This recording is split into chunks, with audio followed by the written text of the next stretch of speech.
In a quiet town, nestled among rolling hills and forgotten dreams, there stood a school that had long lost its spark. Once a place of laughter and learning, it had become a shadow of its former self. Students trudged through its halls, their eyes dull with disinterest. Teachers, once passionate, now seemed to carry the weight of routine on their shoulders. Test scores plummeted, parents whispered their frustrations, and the community watched helplessly as the school's spirit faded. Many leaders had come before, each promising sweeping reforms, bold visions, or instant miracles. But one by one, they left, their plans crumbling under the weight of reality. Nothing seemed to work. Then one day, a new head of academics arrived. Not a celebrity, not a firebrand, but someone quiet, unassuming, and driven by a simple belief that small, steady steps could awaken something extraordinary. Could this newcomer, with no grand promises, finally turn the tide? Or would they, too, fade into the school's long history of disappointment?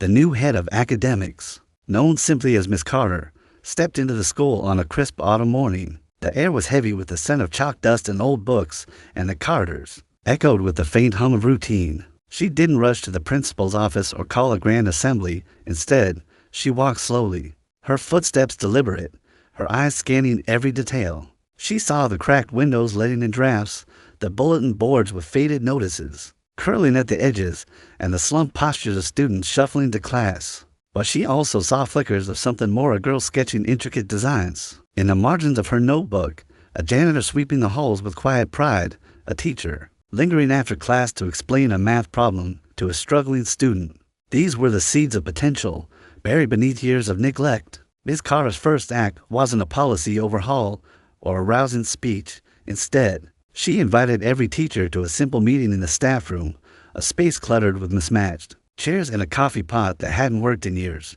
She sat among them, not at the head of the table, and asked a single question: what is one thing we can do better together? The room fell silent. Teachers exchanged glances, some skeptical, others curious. They had heard questions like this before, empty promises were wrapped in buzzwords. But Miss Carter's tone was different. It wasn't commanding or performative. It was genuine, as if she truly believed the answer lay within them. At first, the responses were hesitant. The textbooks are outdated, said Mr. Thompson, a veteran science teacher with a weary voice. The kids need more hands-on activities, offered Ms. Rivera, who taught English with a passion that hadn't yet been extinguished. The library is a mess, admitted Mrs. Patel, the history teacher, almost embarrassed to say it aloud. Miss Carter listened, her notebook filling with their words, not interrupting, not judging. She nodded, her expression one of quiet determination, as if each comment was a piece of a puzzle she was already assembling. The next day, small changes began to take root. Miss Carter didn't arrive with a multi-million-dollar budget or a team of consultants. Instead, she worked with what was there. She partnered with a local library to secure donated books, transforming a corner of each classroom into a cozy reading nook, with colorful cushions scavenged from thrift stores. She encouraged teachers to share one idea each week, something small, something doable. Mr. Thompson started bringing in household items for simple science experiments, vinegar and baking soda for volcanoes, marbles for physics demos. Ms. Rivera began letting students choose one book a month to discuss in small groups, giving them a voice in their learning.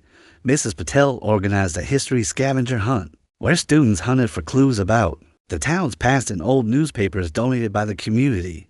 These weren't revolutionary ideas. They didn't require new funding or flashy technology, but they were intentional, born from the teacher's own insights and Miss Carter's willingness to listen. She didn't dictate solutions. She created space for them to emerge. When a shy fifth grader named Mia suggested a question wall, where students could post anonymous questions about lessons, Miss Carter didn't hesitate. By the next week, every classroom had a small board where sticky notes bloomed with curious inquiries. Why do planets orbit in ellipses? What's the difference between a metaphor and a symbol? Why did the Civil War start?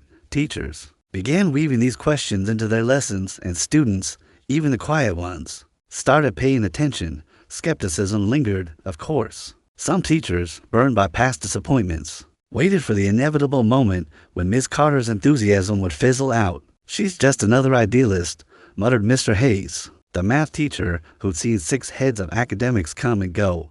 But Miss Carter didn't waver. She showed up to every teacher's circle monthly gatherings where staff shared successes. At frustrations over coffee and donuts, she didn't lead these meetings, she facilitated them, letting teachers guide the conversation. When Ms. Rivera shared how her book discussions were boosting student engagement, others asked for tips. When Mr. Thompson admitted his experiments sometimes flopped, the group brainstormed solutions. Slowly, the staff room transformed from a place of complaints to a hub of collaboration. Months passed, and the school began to hum with a new energy.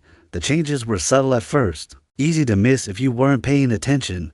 The reading corners became havens where students curled up with books during breaks. The question walls overflowed, sparking debates that spilled into lunch periods. Teachers started sharing lesson plans, not because they were required to, but because they wanted to. Even Mr. Hayes, the skeptic, began experimenting with math, games, grinning sheepishly when students cheered after solving a puzzle. The students felt it too.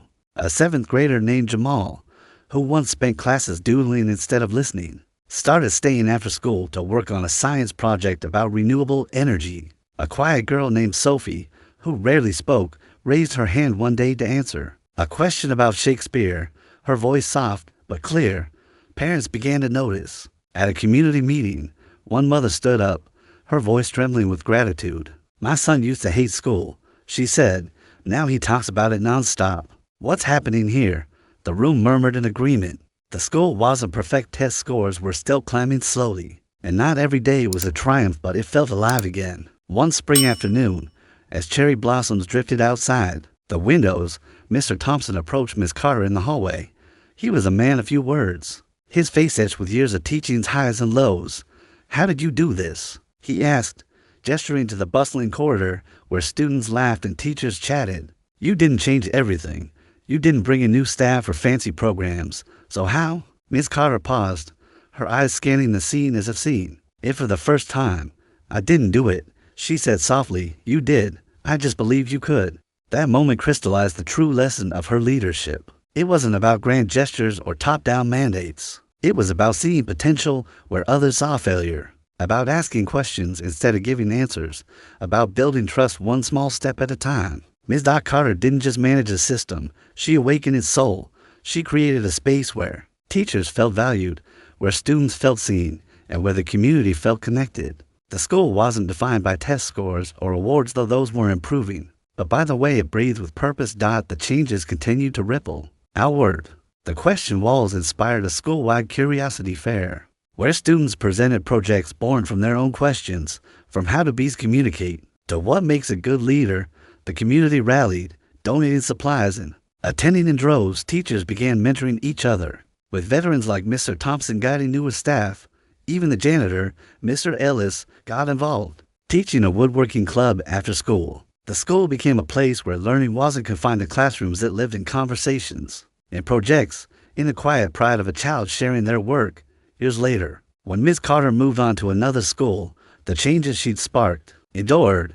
The reading corners remained, now stocked with books chosen by students. The teacher circles continued, a tradition of collaboration that outlasted any one leader. And the question walls, now a fixture in every classroom, kept sparking curiosity. The school wasn't perfect, it never would be, but it was a place where people believed in each other. And that, Ms. Carter knew, was the heart of education. The true lesson of leadership, especially in academics, isn't about having all the answers or controlling every outcome. It's about creating a space where people feel safe to grow, where learning is a living thing, woven into behavior, attitude, and vision.